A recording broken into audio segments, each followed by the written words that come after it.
All right, I'm gonna show how to make a little bird out of origami, and this bird uses reverse folds. So I wanted to show two different reverse folds that you can do, and birds are a good way to do that. They're pretty simple, and they also have a lot of any kind of animal usually uses reverse folds because you have to make like limbs and stuff.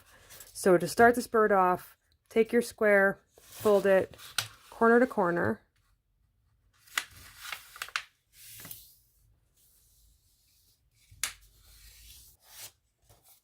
Corner to corner, and then take one of your sides and fold it back like this. It doesn't do both sides, it's just one.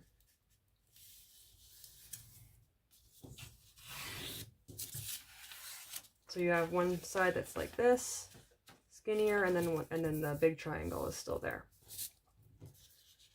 So then you're going to take this tall triangle and you're going to fold it down, and this is a mountain fold. So you want to make sure that this flap stays on the outside because it's going to become part of the bird. So mountain fold that. The reason it's called a mountain fold is because if you look at it, it's like it goes up like a mountain. It basically means that you're folding it behind instead of on top. So line up everything, crease it.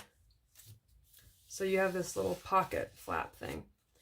And this is going to become, basically you need to have a tail and a head. So this is going to become the head, and it's going to be a squash fold. So open up this pocket, just gently lift it. Helps if you hold this part down. Gently lift this pocket up, and it's going to start to close on the other direction. So let that close. Squish that down.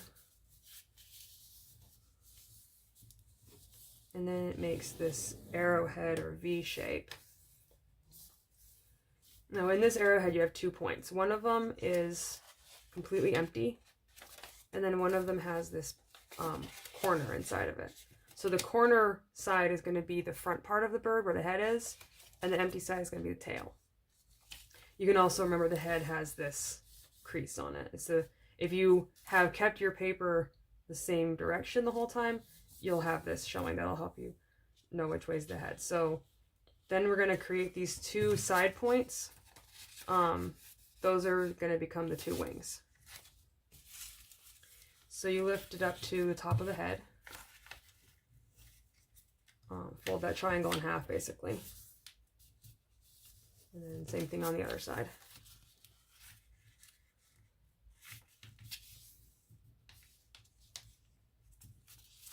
All right, so then the wings are up, and then you're going to tuck them. So then you fold this triangle in half. Like the wings are down at the bird's side, you know, like if it's just sitting. So then the wings fold halfway down.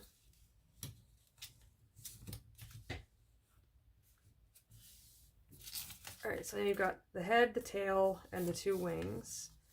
To make the beak, you're going to do one type of reverse fold, an inside one.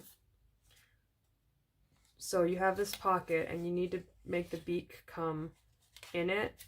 There's 2 ways to do this. Sometimes you can just tuck it in and squish the sides down, but if you haven't done reverse folds much, it's helpful to make a crease.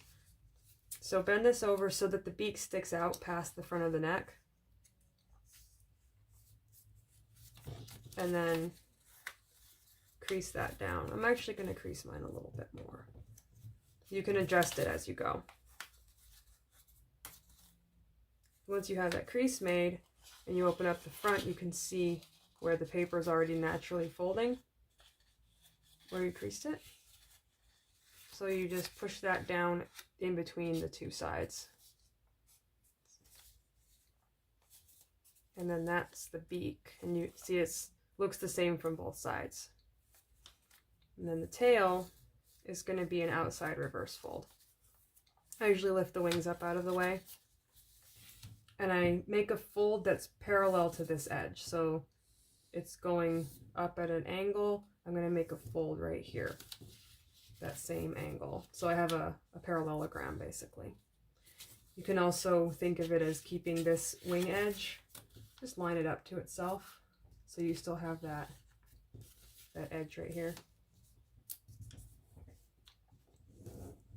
Crease it. Now for outside reverse folds, I find it helpful to crease it in both directions. So I did it in the front, and I'm going to do it on the other side. It just makes the paper more flexible. As you crease it, it breaks down the fibers a little bit and gives them flexibility. So you can see it starting to open up. Look at your bird from above now, and you can see that kind of chevron design that the crease has made. Hold the bottom of it and just kind of press down on the middle of where that is, and the sides will naturally pop up. And then when you close it and you flatten it, it creates a reverse fold. So now you've basically wrapped this paper around the body of the bird. So it's on the outside. Bird's wings come down. And then I just tuck in the corners of it to give it a little bit more of a rounded, softer look and not so pointy. Tuck those corners in. And it also helps hold the wings down to the side. So there's a little bird, and it uses two kinds of reverse folds, inside and outside.